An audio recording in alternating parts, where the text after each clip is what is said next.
Okay. And what I liked about Max's words, which I had read when it first came out, which is a while ago, was the cover and how it ties up the story, one of the characters from the story, and Max, and characters from the story. And Max, his brothers collect things, stamps, coins, and he wants to collect something, so he decides to collect words. And so that's what he does. He starts collecting words out of the book review and other magazines and other things, first small words and then bigger words. And his words take on new forms.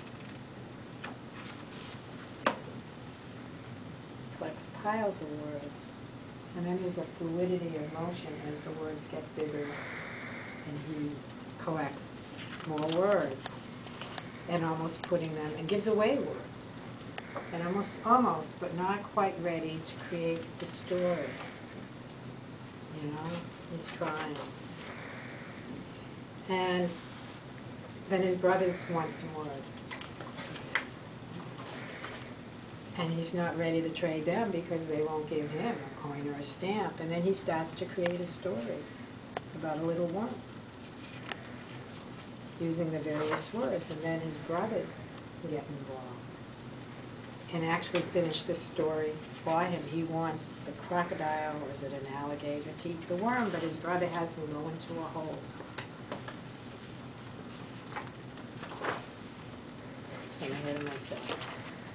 I was curious, only when you're showing it, I notice the shape of all the illustrations. There seems to be, in every other page, there seems to be more of a flow than on others. Some, like this page, there's the flow off the page of the crocodile.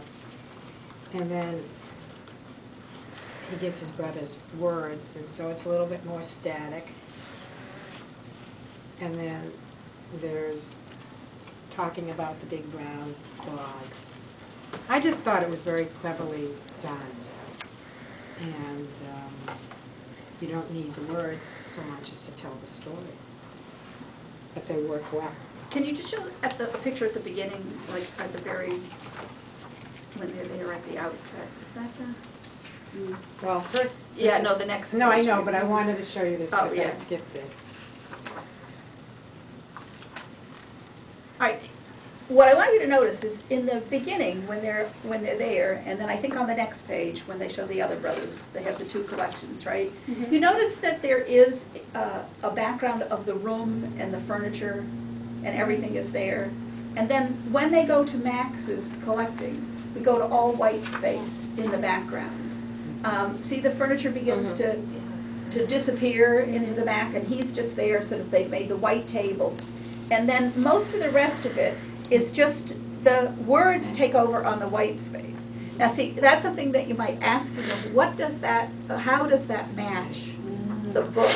The transition from going from a real room to this white space. And then at the very end of the book, is that the very last illustration? I guess. Okay, and you know, then, so we don't really have it ever come back, but we have that white space go through. But that's something that you might ask yourself about, is like, look at what this person's done. This illustrator's gone from what, and see, when the boys come in again with their collections, we have some real furniture come back again. But not a lot. Yeah, so I mean, that's just an interesting element of what the illustrator has chosen to do, and how that might work with the story that you're looking at, what's going on as you transition from different sections of the book. Okay, who's next?